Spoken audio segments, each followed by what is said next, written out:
Mi nombre es Giovanni Silva, soy venezolano. Llegué a los Estados Unidos hace unos meses con mi hijo de 15 años.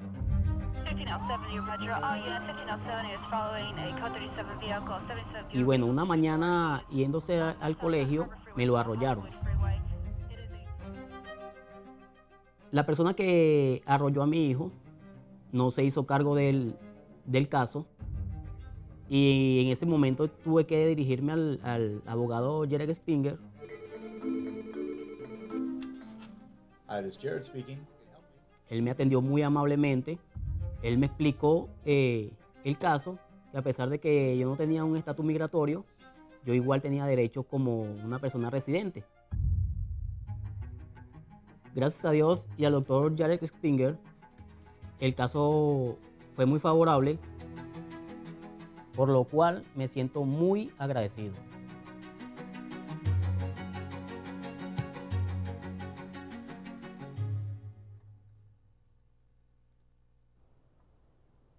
Buenas noches, bienvenidos a Agárrate. Hoy es el lunes 19 de febrero del año 2024. Hoy se celebra el Día de los Presidentes aquí en Estados Unidos. Y bueno, hablando de Estados Unidos, de cómo venirse a Estados Unidos, yo siempre hago la recomendación de venirte con una certificación laboral. Porque la certificación laboral, además de estatus migratorio, te va a dar un trabajo estable, que es lo que todos necesitamos.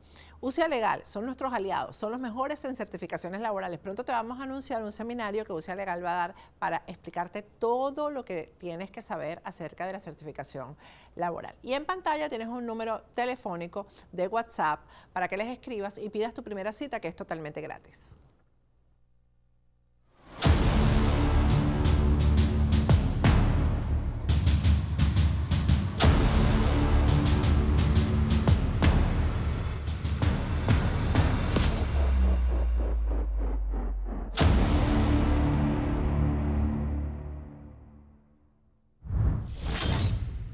Buenas noches, bienvenidos a Agárrate. Hoy es el lunes, el 19 de febrero del año 2024. Hoy se celebra el Día de los Presidentes aquí en Estados Unidos, pero aquí estamos trabajando. El viernes, la Corte Penal Internacional anunció que el próximo 1 de marzo van a publicar la decisión, la sentencia acerca del recurso de apelación sobre la reanudación de las investigaciones en Venezuela.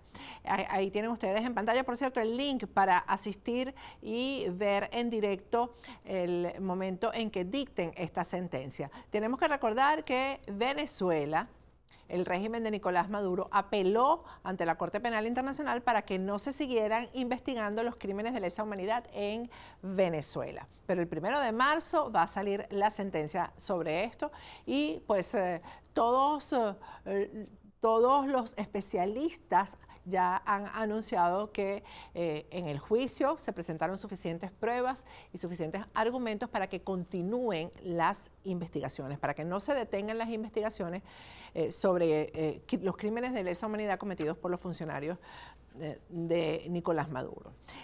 Hay uno de estos funcionarios que yo diría que hay que ponerlo en la lista entre los primeros que han abusado del poder, que han violado derechos humanos, que han cometido crímenes de lesa humanidad en Venezuela. Alguien que últimamente se ha tratado de mantener al margen, bajo perfil, que no quiere que lo nombren, pero aquí vamos a hablar de él y de cada uno de los delitos que a diario comete. Se trata de Antonio Enrique Álvarez Cisneros, a quien todo el mundo conoce como el Potro Álvarez. El Potro Álvarez, que realmente no es el administrador del hipódromo La Rinconada, no es eso nada más. Lo que realmente es el Potro Álvarez es un gran apostador. Se ha convertido ya en un verdadero ludópata, es decir, es un vicioso de las apuestas. Y esto es una enfermedad, pero él la ha llevado, la ha trasladado al crimen, porque ya tiene varios presos que se ha llevado por delante precisamente en esta práctica criminal de arreglar el resultado de las carreras para ganar las apuestas. Entre las víctimas del Potro Álvarez hay propietarios de caballos, jinetes, caballerizos, entrenadores, dueños de centros de apuestas e incluso personal que labora en el hipódromo. Todo el que se atraviese en el camino de arreglar las apuestas es perseguido, preso y condenado. El Potro Álvarez ha convertido al hipódromo de La Rinconada en una verdadera guarida. Cuando se trata de apuestas con las carreras de caballo que se corren en Estados Unidos, por ejemplo, el Potro apuesta, se endeuda y después no paga las deudas. Y entonces ahí es cuando empieza a inventarle y a montarle delitos a las personas a las que le debe dinero de estas apuestas para no pagar. Una de las víctimas es un señor llamado Inocencio Villalobos, que es conocido en el argot hípico, entre los hípicos, como Coya. A Coya, el Potro le montó una oficina para apostar en las carreras americanas. Bueno, esa oficina se endeudó con $450,000 que el Potro perdió en las apuestas, pero que no las quiso pagar. Él, el Potro, le dijo a Villalobos que recogiera sus cosas y se fuera, pero para la imagen de todos, el que se endeudó no fue el Potro, sino Villalobos, quien tuvo que irse del país, pero después fue capturado por orden del Potro Álvarez y se encuentra en este momento preso en el estado Táchira. Además, el Potro amenaza a los jinetes de los caballos que son favoritos para que no dejen que esos caballos ganen y darle ventaja a los caballos por los que él apuesta. Uno de estos jinetes es Luis David Ávila. Esta es la razón por la cual muchos de los jinetes, incluido el que ven ustedes en pantalla, han huido de Venezuela. Un caso emblemático es el de Misael Ventura, a quien el Potro llamaba directamente y le ordenaba frenar los caballos. Es decir, que sus caballos, los caballos que él llevaba, no ganaran las carreras para él incrementar sus ganancias en las apuestas a caballo por los que nadie apuesta. Obviamente, si por un caballo no apuesta nadie, cuando el que apuesta ese caballo gana muchísimo más dinero. A Misael Ventura lo metió 2 años preso y cuando salió en libertad, por supuesto, el jinete decidió irse de Venezuela. Además, el Potro Álvarez amenaza a propietarios. Desde principios de semana, cuando es apenas lunes, ya el Potro comienza a arreglar las carreras y los resultados. Esto, por cierto, es lo que ha causado una merma en las carreras y en las apuestas, obviamente. El hipódromo antes tenía 4 tribunas y ya solo está funcionando una. El resto está totalmente desvalijado y se ha convertido en una guarida de drogas y de delincuentes. Todo amparado por el Potro Álvarez. Uno de los casos es el del propietario de casi 30 caballos o más de 30 caballos llamado Carl Alexander Díaz Aparicio, un amante del hipismo que prácticamente vivía para eso, para el hipismo. En una carrera donde iba a correr como favorito un ejemplar de Díaz Aparicio, el Potro ordenó parar el caballo y el jinete le dijo que no podía hacerlo, que no podía parar el caballo. Ahí es cuando el Potro retiró el caballo detrás del aparato, así se dice en el argot hípico, es decir, no lo dejó correr. La siguiente semana, el propietario vuelve a inscribir al mismo caballo y el caballo le ganó a uno que el Potro estaba apostando. El Potro, enardecido, corrió del hipódromo al jinete, que en este caso era Luis David Ávila. Le dijo que no lo quería ver más en las instalaciones del hipódromo y a raíz de esto comenzó la guerra porque ya tenía el propietario Díaz Aparicio más de 30 caballos corriendo en la cancha.